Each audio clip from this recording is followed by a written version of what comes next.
And we are going to talk about how we're going to calculate the bias uncertainty of a measurement. So we've been working with precision error, and we use statistical methods for repeated sample data to calculate essentially that precision error, because we know, if you look at our distribution for precision error, there'll be kind of some distribution, but we know, this is for x, we know for bias error, our function looks like this.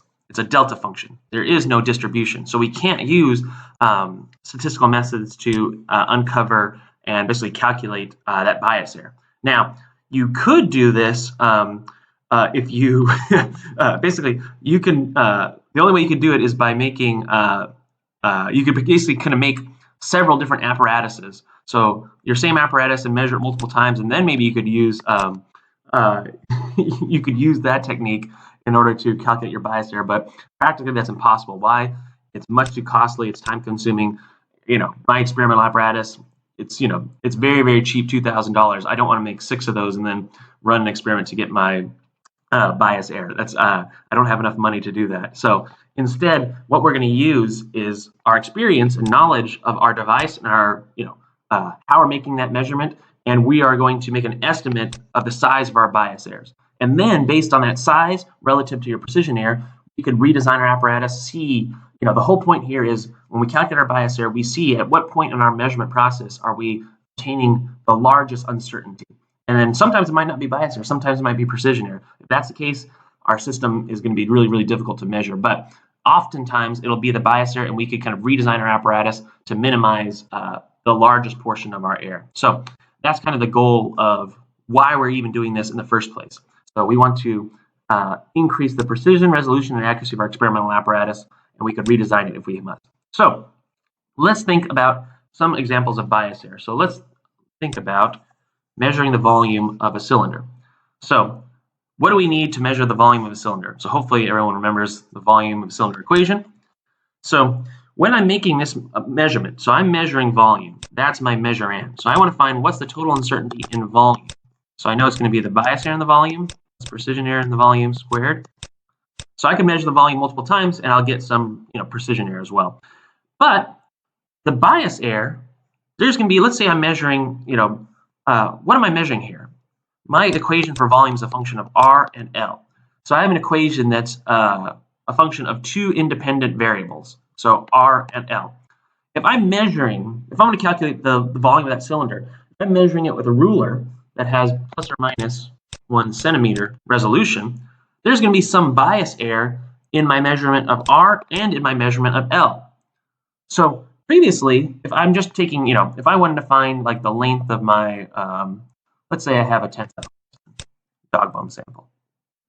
If I want to find the gauge length, I could just measure this, and then whatever my measurement is, it's going to be some value, length plus or minus my total uncertainty, and I could calculate that bias error would just be 0 or 1 centimeter, plus or minus 1 centimeter. So that, when you're just kind of making, when your function is just, you're making a direct measurement, you can just plug in and chug in and tack on that bias error. But here, we have bias error in R and L. So we're going to have to figure out, how do we propagate this uncertainty? So how do we propagate the uncertainty in R and L? So that's going to be the focus today. When you have more complex equations, they're going to be, you could have an equation, general, as a function of x1, x2, x3, et cetera, et cetera, et cetera.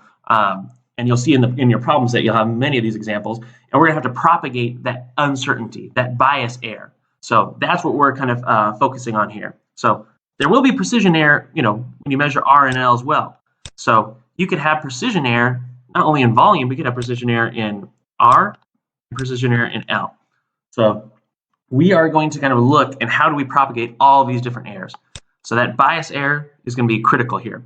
So we need to look at that bias error, look at the uncertainties associated. So yardsticks will have different uncertainties than a micrometer or some quantum laser technique or whatever you want to kind of play around with. So we need to be able to propagate this uncertainty. So we're going to measure several quantities in order to calculate, again, our desired quantity, like volume. So each of those measurements, so R and L, is going to have some associated uncertainty. So, and that is going to propagate and create uncertainty in our calculated result i.e. our volume. So how do we quantify that uncertainty? Let's propagate it. I keep using the term propagate. So we're going to utilize this statistical theorem that basically says if that is utilized to propagate uncertainty in several independent variables. So I have a function y, a linear function that is basically dependent on several independent variables. So x sub 1, x sub 2, dot, dot, dot, x sub n. So again, just general, many independent variables, several independent variables. And each of these has some associated standard deviation. So, sigma n. So the total standard deviation of my equation y would just be this. The partial derivative, not the definite derivative, the partial derivative as a function of my equation y with respect to my first independent variable times your standard deviation in that variable. So, and then 2, 3, 4, 5, 6 to n. So each variable will have some associated uncertainty. So this is kind of, again, the statistical theorem. But we're interested in not only the standard deviation, or not, actually, we're not interested in the standard deviation. This is kind of our starting point equation.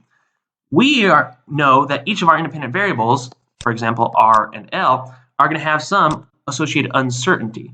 So U of R, U of L. So, which are going to contribute to my total bias uncertainty in Y, which we're going to call, instead of UY, we're going to use it here because, again, but we could call it UY, just to kind of be consistent. But because here we're just looking at bias error, but again, eventually we're going to have to calculate the total uncertainty. So, but if I want to calculate the uncertainty, the bias uncertainty in Y, I am going to make a key assumption that each uncertainty is relatively small, pretty reasonable. Again, it's relative to what you're measuring. Even if you're measuring with a yardstick, it's going to be, your uncertainty is relatively small relative to what you're should be relatively small to what you're measuring. If not, we have bigger issues at play. So if the uncertainty is small, we could use our favorite mathematical operation. You all are experts and love to do this, I'm sure. I do it all the time. No, just kidding. It's Mathematica. You can do a first order Taylor expansion of y around x sub I.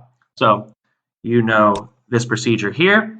I'm not going to kind of cover that. And instead, once we do that Taylor expansion, y is going to be a linear function of our independent variables, and the uncertainty will behave like standard deviations.